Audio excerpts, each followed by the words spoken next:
ரொம்ப காலத்துக்கு அப்புறம் வரப்போறதுக்கு இங்க எதனாச்சும் செய்யாம இருக்கிறோமா? 1000 ரூபாய் கொடுத்து ஒரு இடத்தை வாங்கி போட்டால் 5 வருடத்திற்கு பிறகு அது 30,000 போகும். 10 லட்சம் ரூபாயை கொடுத்து ஒரு வீட்டை வாங்கி போட்டா அது 10 வருஷத்துக்கு பின்னாடி 1 கோடி ரூபாய் போகும். நம்புறான். இம்மையில என்னென்னத்தை நம்புறான் பாருங்க. இந்த இடத்துல ஏர்போர்ட் வருது, இந்த இடத்துல கப்பல் வருது, இந்த இடத்துல ஹார்பார் வருது என்றெல்லாம் சொல்லி நிலத்தை விற்கின்றான். வாங்கி போட்டுவிட்டு இது வளரும் என்று நம்புகின்றான். ஆனால் மறுமை நம்பிக்கையை பொறுத்தவரையில எப்படி இருக்கிறோம்? எப்ப வர்றது அது அப்படிங்கிற மாதிரி. பிள்ளைய கொண்டு போய் என்னங்கிறான்? 50,000 ரூபாய் கட்டி எல்கேஜியில சேர்த்து விடுறான். எதற்காக? இவர் வளர்ந்து கல்லூரிக்கு போய் அதுக்கப்புறமா இவர் வந்து சம்பாதித்து என்ன பாரான் இவருக்கு கொடுப்பாராம். எப்படி நம்புறான் மனுஷன்? மறுமையை நம்பாத, நீண்ட காலத்திற்கு பிறகு எனக்கு கிடைக்கும் என்பதை நம்பாத மனநிலையில இருக்கக்கூடிய மனிதன் இந்த உலகத்திலே அவ்வாறு நம்புகின்றான். கடல் கடந்து போறான். கடல் கடந்து போய் அங்கிருந்து சம்பாதிச்சு என்னங்கிறான்? அனுப்பி அனுப்பி அனுப்பி அனுப்பி விடுறாரு. எதுக்கு? அங்கே வேலையை முடிச்சுட்டு இங்க வந்தா நாம் சந்தோஷமாக இருக்க வேண்டும் என்பதற்காக கடல் கடந்து போய் சம்பாதித்து இங்கே நன்மையை அனுப்புகின்ற மனிதன் மறுமைக்காக இந்த நன்மையை எங்கே அனுப்பி வைத்திருக்கிறான்? எதை முற்படுத்தி வைத்திருக்கிறான்? சிந்தித்து பாருங்கள். அல்லாஹ்வுடைய தூதர் ஸல்லல்லாஹு அலைஹி வஸல்லம் அவர்களிடத்திலே ஒருவர் வருகின்றார். யா ரசூலல்லாஹ், மறுமை எப்போது வரும்? ரசூல் ஸல்லல்லாஹு அலைஹி வஸல்லம் கேட்கிறாங்க, அதற்காக நீ எதை முற்படுத்தி வைத்திருக்கிறாய்? அதற்காக நீ எதை முற்படுத்தி அனுப்பி வைத்திருக்கிறாய்? அல்லாஹ் ஜல்லஷானஹு தஆலா திருமறை குர்ஆனிலே சொல்கின்றான், அவர்கள் தங்கள் கைகளினால் மறுமைக்காக எதை முற்படுத்தி அனுப்பி வைத்திருக்கிறார்கள் என்பதை எண்ணிக்கொள்ளட்டும். சாதாரண விஷயங்கள், அற்பமான விஷயங்கள். ஒரு சலாம் சொன்னா 10 நன்மை. ஜும்மாவுக்கு முதலாவதாக வந்தால் ஒரு ஒட்டகத்தினுடைய நன்மை. ஒரு ஜனாசாவை பின்தொடர்ந்து நடந்தால் உகது மலையளவு நன்மை. இன்றைக்காவது இந்த நன்மைகளுக்காக நடந்திருக்கிறோமா? இதை பெற்றிருக்கிறோமா? பள்ளிவாசலுக்கு எடுத்து வைக்கும் ஒவ்வொரு எட்டுக்கும் நன்மை.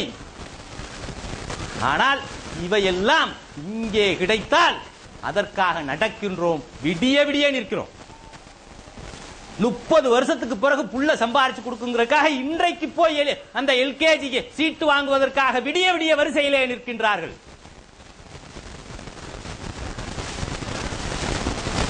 பார்க்கிறோம். இன்றைக்கு ஒரு எல்கேஜி சீட்டு வாங்குறதுக்கு, ஒரு ஸ்கூல்ல சீட்டு வாங்குறதுக்கு, ஒரு காலேஜ்ல சீட்டு வாங்குறதுக்கு, ஒரு வேலை வாங்குவதற்கு நடையாக நடக்கின்றார்கள். அவனை போய் பார்க்கிறான், இவனை போய் பார்க்கிறான், 50,000 நாளும் கட்டுறான். எதுக்கு? வயதான காலத்திலே தன் பிள்ளை தனக்கு உதவான். நிச்சயமா இந்த உலகத்திலே பிள்ளைகள் எல்லாம் உங்களுக்கு உதவி இருக்கிறார்களா? எந்த லிஸ்ட் எடுத்து பாருங்க, கேட்டவே கிடையாது. நாளைக்கு ஸ்கூலுக்கு போகும்போது உங்க புள்ள உயிரோடு திரும்பி வருவான் என்பது நிச்சயம் இல்லை. இன்றைக்கு வெளியே கிளம்பும் போது, இந்த ஜும்மாவை முடித்துவிட்டு வெளியே கிளம்பும் போது வீடு போய் சேருவோம் என்பது நிச்சயம் இல்லை. அப்ப நிச்சயம் இல்லாத இந்த வாழ்வுக்காக ஓடுகின்றோம், தேடுகின்றோம், பொருளை தேடுகின்றோம். ஆனால் மறுமைக்காக எதை முற்படுத்தி வைத்திருக்கிறோம்? அப்ப மறுமையை நம்புகின்றனா? உண்மையிலேயே மறுமையை நம்புகின்றோமா?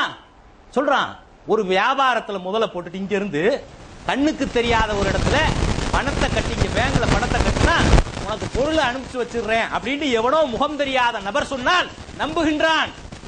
அதற்காக பணத்தை அனுப்புகின்றான். அந்த பொருள் வந்து சேர்ந்து விடும் என்று நினைக்கின்றான். ஆனால் அல்லாஹ்வும் அல்லாஹ்வுடைய தூதரும் சொல்கின்ற மறுமை நிச்சயமாக உண்டு, அங்கே உங்களுக்கு கூலி உண்டு என்று சொல்கின்ற நம்புறோமா? சிந்தித்து பாருங்க. மறுமை என்றால் அது எப்படி இருக்கும்? மக்கி மண்ணோடு மண்ணாக போன பிறகும் எழுப்பப்படுவேனா என்று இந்த மனிதன் கேட்கின்றான். உன்னுடைய விரல் நுனிகள் வரைக்கும் செவ்வையாக மீண்டும் எழுப்புவோம். உன்னுடைய விரல் நுனி இருக்க அது கூட மாறாம அப்படியே எழுப்புவேன். அல்லாஹ் ஜல்லஷானஹு தஆலா சொல்றான்.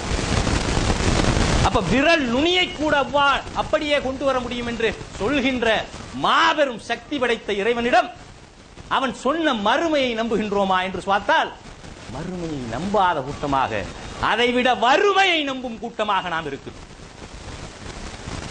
இதெல்லாம் செஞ்சா சைத்தான் நமக்கு வறுமையை உண்டாக்கிடுவான்.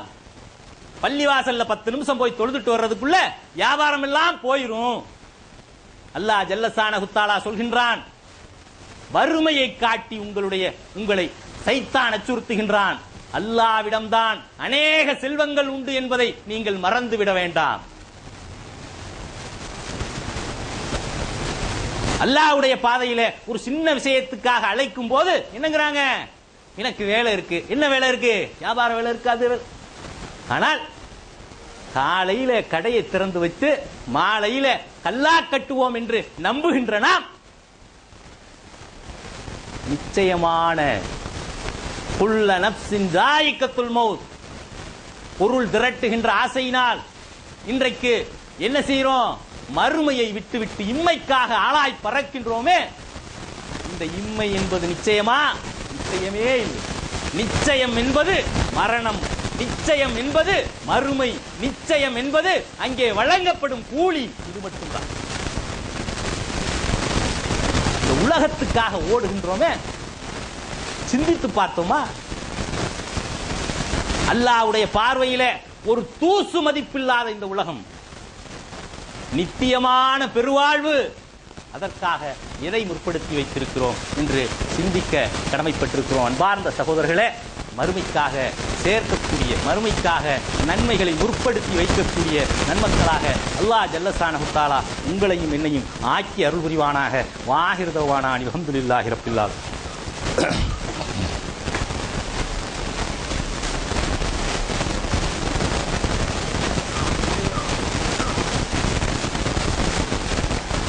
நஹ்மது நுஸல்லி அலா ரசூலிஹில் கரீம்.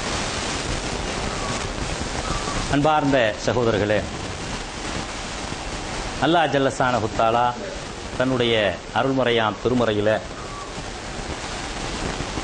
அல்ஹாக்குமுத் தகாசுர் ஹத்தா ஸுர்துமுல் மகாபிர், பொருளை தேடுகின்ற ஆசை உங்களை அல்லாஹ்வை விட்டும் பாராமுகமாகிவிட்டது, அவனுடைய பணிகளை விட்டும் உங்களை பாராமுகமாக்கிவிட்டது. எதுவரைக்கும்?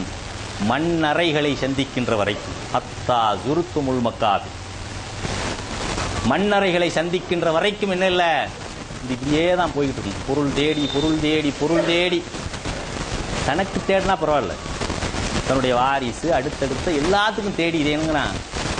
தேடி வைக்கின்ற இந்த ஆசை மனிதர்களிடத்திலே இருக்குது. நிச்சயமாக மனிதன் பேராசைக்காரனாக இருக்கின்றான். அல்லாஹ் ஜல்லஷானஹு தஆலா. அப்ப அந்த பொருளை தேடுகின்ற ஆசை எந்த அளவுக்கு இந்த உலகத்திலே போய்விட்டது என்றால், மண்ணறைகளை சந்திக்கின்றது வரைக்கும் இந்த ஆசை. என்னுடையது என்னுடையது என்று ஆதமுடைய மகன் சொல்கின்றான். எது அவனுடையது? அல்லாஹ்வுடைய தூதர் ஸல்லல்லாஹு அலைஹி வஸல்லம் அவர்கள், அவன் உண்டு கழித்ததும் உடுத்தி கிழித்ததும் தவிர வேறெல்லாம் என்னதில்ல, பிறருக்கு கொடுத்து கழித்ததும், உண்டு கழித்ததும் பிறருக்கு உடுத்தி கிழித்ததும் பிறருக்கு கொடுத்து கழித்ததும் தவிர வேற எதுவும் மிச்சமில்லை என்று அல்லாஹ்வுடைய தூதர் சொல்றார். ஆதமுடைய மகன் ஓடுகின்றான், தேடுகின்றான். கடைசியிலே அவனுடைய வாயை மண்ணை தவிர வேற எதுவும் நிறைக்கப் போவதில்லை. மண்ணு தான் நிறைக்க போகுது நம்முடைய வாயை. வாவுன்னு ஓடி திரியிறமே, மண்ணு தான் என்னங்குது நிறைக்கப் போகின்றது என்பதை அல்லாஹ் ஜல்லஷானஹு தஆலா திருமுறையிலே சொல்கின்றார். அல்லாஹ்வுடைய தூதர் ஸல்லல்லாஹு அலைஹி வஸல்லம் அவர்கள் சொல்கின்றார்.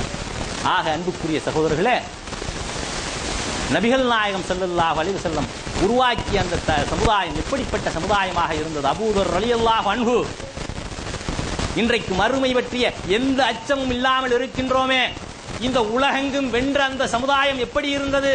ஒரு நூற்றாண்டுக்குள்ளாகவே இந்த உலகத்தை தன் காலடியிலே கொண்டு வந்த அந்த அல்லாஹ்வினுடைய தூதருடைய அந்த தோழர்கள் எப்படி இருந்தார்கள்? அபூதர் ரலியல்லாஹு அன்ஹு மிகப்பெரிய ஒரு ஆட்சியாளராக இருக்கின்றார். உமர் ரலியல்லாஹு அன்ஹு ஆட்சிக்கு கீழே ஒரு மாநிலத்தினுடைய கவர்னராக இருக்கின்றார். அவரை தேடி விருந்தாளிகள் வருகின்றார்கள். விருந்தாளிகள் வந்து அன்றைய இரவு பொழுதை தங்குவதற்காக அவர்களுக்கு ஒரு அறையை காண்பித்து அந்த அறையிலே நீங்கள் தங்கிக் கொள்ளுங்கள் என்கின்றார். இரவிலே குளிர் எடுக்கின்றது அந்த விருந்தாளிகளுக்கு. குளிர் தாங்க முடியாமல் அபூதர் ரலியல்லாஹு அன்ஹு அவர்களுடைய அறைக்கு சென்று பார்ப்போம், ஏதேனும் போர்வை வாங்கிக் கொள்ளலாம் என்று சொல்லி போகிறார்கள். போய் பார்த்தால் அபூதர் ரலியல்லாஹு அன்ஹு அவர்களிடத்தில் ஒரு போர்வை கூட இல்லை. ஒரே ஒரு கந்தல் துணியை தன்னுடைய மேனியிலே போர்த்திக் கொண்டிருக்கிறார்கள். வந்த விருந்தாளிகள் கேட்கிறார்கள், எங்களை விட உங்களிடம் எதுவும் அதிகமாக இல்லையே, நாங்க பயணத்தில் வந்திருக்கிறோம், விருந்தாளிங்க, எங்களை விட உங்கள்கிட்ட வேற எந்த பொருளையும் காணோம் இந்த வீட்டில் என்று சொல்லும் போது அபூதர் ரலியல்லாஹு அன்ஹு அவர்கள் சொல்கின்றார்கள், இதிலே பாடம் உண்டு, படிப்பினை உண்டு. என்ன சொல்றாங்க அபூதர் ரலியல்லாஹு அன்ஹு? எங்களுக்கு இன்னொரு வீடு இருக்கிறது, இன்னொரு வீடு இருக்கிறது, அந்த வீட்டிற்கு இந்த வீட்டிலே ஏதேனும் பொருள் கிடைத்தால் நாங்கள் அந்த வீட்டிற்கு அனுப்பி வைத்து விடுவோம். ஏனென்று சொன்னால் அது வெகு தூரத்திலே இருக்கிறது, அந்த தூரத்திலே இருக்கின்ற அந்த வீட்டுக்கு இந்த பொருள்களை எல்லாம் சுமந்து செல்ல முடியாது என்பதனால் நாங்கள் இங்கே ஏதேனும் கிடைத்தால் அதை அங்கே அனுப்பி வைத்து விடுவோம். அதனால் தான் இந்த வீட்டிலே எங்களிடத்திலே ஒன்றுமில்லை.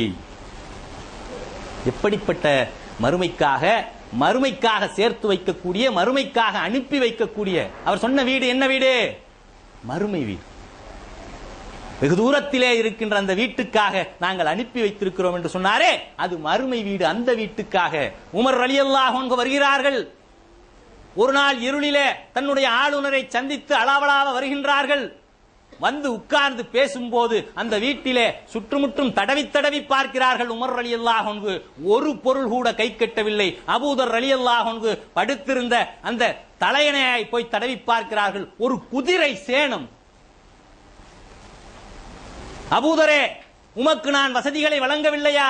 இந்த ஆட்சியாளராக இருக்கின்ற உனக்கு நான் சம்பளத்தை கொடுக்கவில்லையா என்று கேட்கின்றார்கள். கேட்கும் போது அபூதர் ரலியல்லாஹு அன்ஹு சொன்னார்கள், அல்லாஹ்வினுடைய தூதர் நம்மை எப்படி இந்த உலகத்திலே வாழ வேண்டும் என்று சொல்லி இருக்கிறார்கள். உமரே, உமக்கு தெரியாதா கேட்கிறார்கள். ஒரு பயணத்துக்கு வந்தவனை போல், ஒரு பிரயாணத்தை போல், ஒரு பிரயாணத்துக்கு வந்தவன் அடுப்பு சட்டி பொட்டி எல்லாத்தையும் தூக்கிட்டு வருவானா? கட்டிலு மெத்த ஏசி எல்லாத்தையும் தலையில தூக்கிட்டு வருவானா? பிரயாணத்துக்கு வந்தவன் எதை எதையெல்லாம் கொண்டு வருவானோ அதுதான் ரசூல் ஸல்லல்லாஹு அலைஹி வஸல்லம் வச்சிருந்தாங்க. அதுதான் சொன்னாங்க ரசூல் ஸல்லல்லாஹு அலைஹி வஸல்லம். ஆனால் இன்றைக்கு வாங்கி குவிக்கின்றோமே, தேவையற்ற பொருள்களை எல்லாம் நம்முடைய வீடுகளிலே குவித்து வைக்கின்றோமே, மறுமைக்காக அனுப்புகின்ற மக்களாக இருக்கிறோமா? அற்ப உலகத்திலே அழிந்து போகக்கூடிய இந்த உலகத்துக்காக வீடு நிறைய வாங்கி சேர்க்கின்றோமே, மறுமைக்காக எதை சேர்த்து வைத்திருக்கிறோம், எதை முற்படுத்தி வைத்திருக்கிறோம்? சிந்தித்து பாருங்கள். உமர் ரலியல்லாஹு அன்ஹு அவர்கள் அபூதரின் இந்த நிலையை பார்த்து அழுதார்கள். விடிய விடிய அந்த இரண்டு தோழர்களும் அழுது கொண்டே இருந்தார்.